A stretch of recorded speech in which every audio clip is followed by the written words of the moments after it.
We're just walking around. I don't know if you can hear that.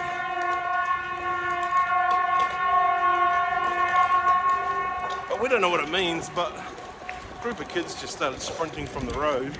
World War III just started.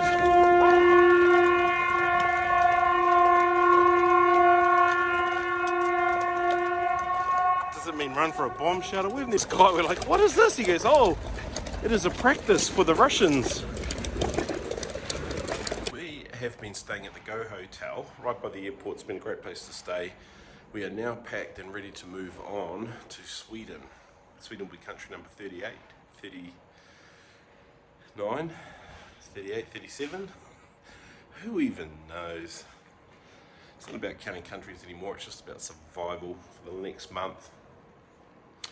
But it's not a competition, and Danielle and I aren't competitive at all about who's packed and ready to go first. But you can't see her in the frame anywhere, can you? We've successfully made it onto our train. We're about 20 minutes ahead of schedule. Way to go, Danielle. And so this train ride's about 40 minutes or so to Malmö, and then we've got about an hour wait to work out where our train is and where we go from there to connect up to Stockholm, so that's good.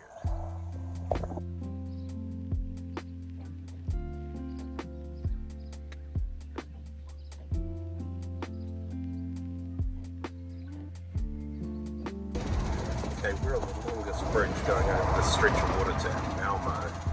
It's crazy. I feel like I could put a fishing rod in here and maybe catch something.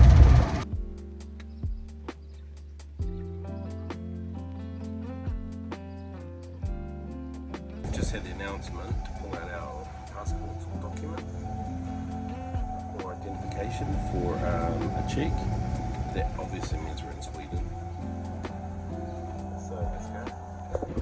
So we are currently doing our hair. We've just arrived in Sweden. We're in Malmö, Sweden for a swap over train situation, train transfer.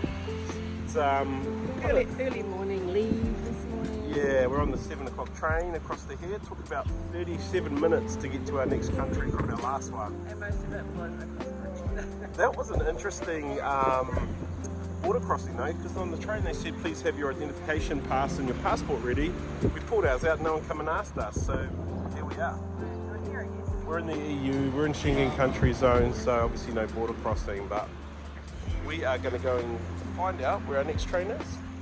I've just been to the toilet, but I've also just done a recce. It's always very comforting when the train that you're catching is here long before you are. It's also comforting when you're told it will be going from platform 9 and it's at platform 9, and you can speak to somebody that works here who says, yeah, just come down about 10 minutes before the train leaves and you can hop on. Let's go!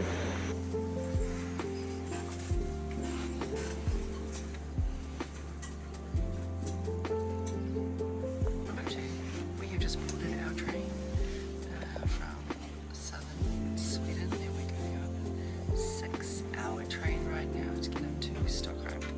So we've got our laptops ready with movies, just to have a chill day, watch the scenery go by and watch some movies, and eat food of course, want some snacks with us.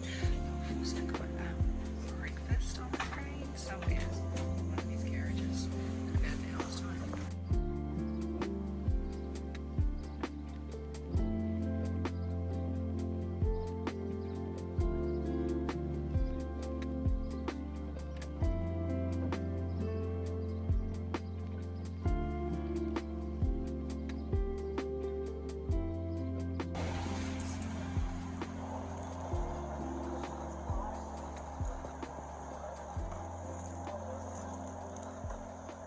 Okay, we booked a breakfast with our train ride today. I don't know how much we paid for this, I just know we got it.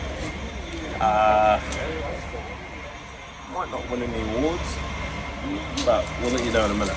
So train travel's all about who you know, and we know the conductor. He just upgraded us to the private booth. So we've now got our private room. You guys probably recognise this sort of layout.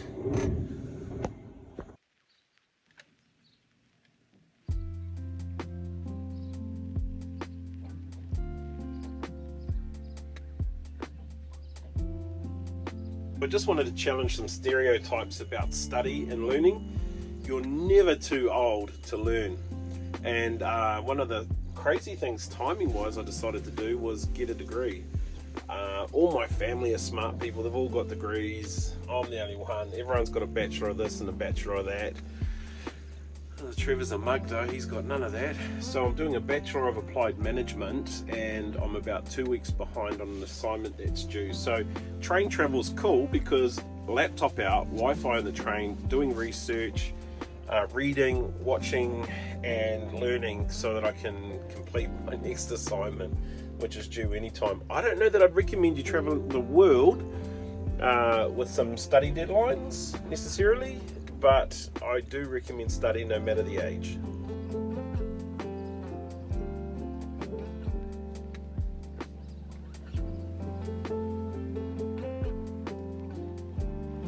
So we have been traveling now for around 4.5 hours. I've done probably 3 hours of study work. Danielle's done about 3 hours of watching movies. Oh, the life of the traveler. Okay, Danielle hasn't been watching movies all day, but just looking out the window and stuff, this is a really beautiful country of lakes, forests, pasture, green fields, farmland, forests, lakes and more forests. So it's pretty cool. Danielle was just saying she thinks it feels a bit like when we were cruising from Austria down to Slovenia. Similar sort of feeling when you're looking out the window from the train at the countryside here. Minus the mountains, really flat, really flat land.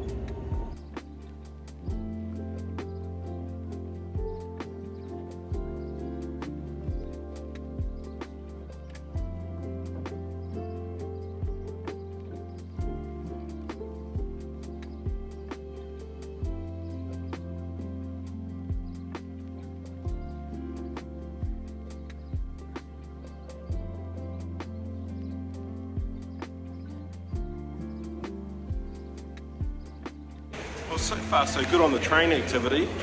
We've got to the right district where we want to be. It would be fair to say the only reason we're surviving though is because of City Mapper. I don't know how many times I've brought that app up, but definitely a crowd favourite. Spring has definitely sprung here. It is a lot warmer. It's 3:30 in the afternoon. We're not freezing cold. We've got blue sky. So I think we've turned a corner with the weather, but also just looking around, it almost feels like we're back in Prague, eh? Like looking at these buildings and stuff around here. It's looking cool. We're just walking around. Don't know if you can hear that.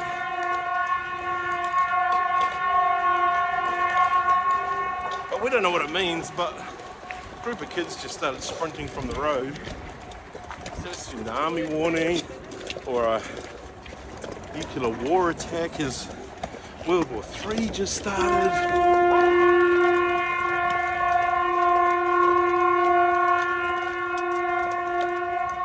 Does it mean run for a bomb shelter? We've never been here before, so we have no idea what the... Maybe that bridge opens up over there. What the heck is that? Maybe it's for that bridge. Could be the bridge. Who knows? Okay, well let's clarify that. These are test alarms that they run every first Monday of the month. So they want to make sure that the warning systems are up and running.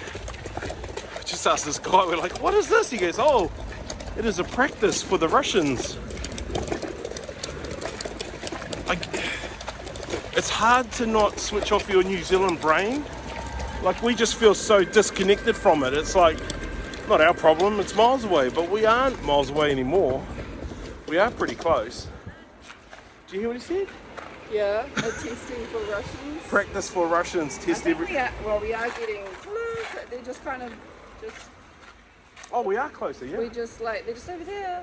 Next country will be even closer still. Yeah. Then we go down to the right.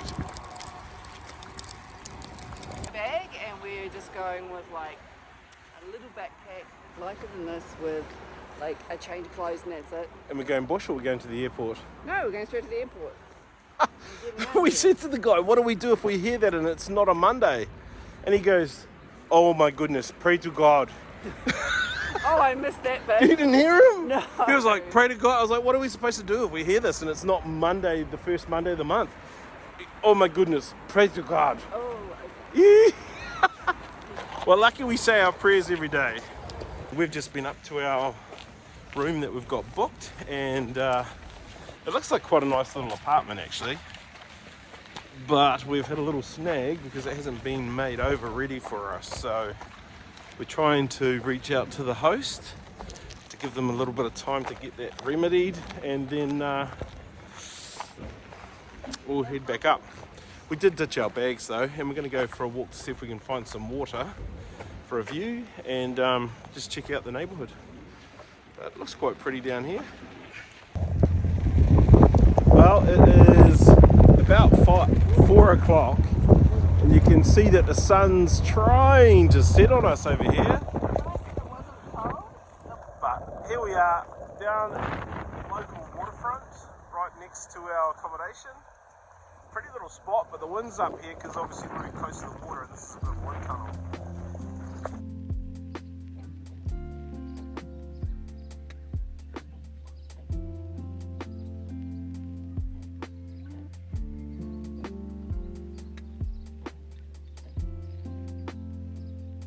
Not sure who this criminal is with me. Oh, there she is. Love of my life. What does it feel like being in your homeland of Sweden?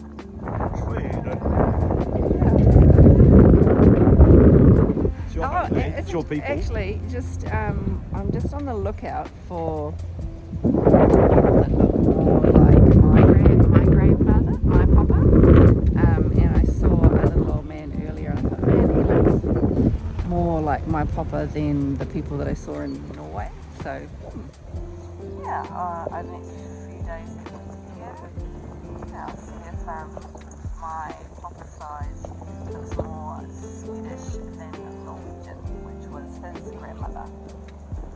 This is one of those oopsies. We're now seated in the frequent flyer lounge, waiting for our room to be cleaned. We're trying not to be grumpy about it because, you know, as Airbnb hosts ourselves, we've been caught out a couple of times like this. Well, twice that I can think of. And a lot of people were really gracious, like really gracious about it. So we're trying to be those guests and not those whiny Americans. Sorry Americans, I mean those whiny foreigners.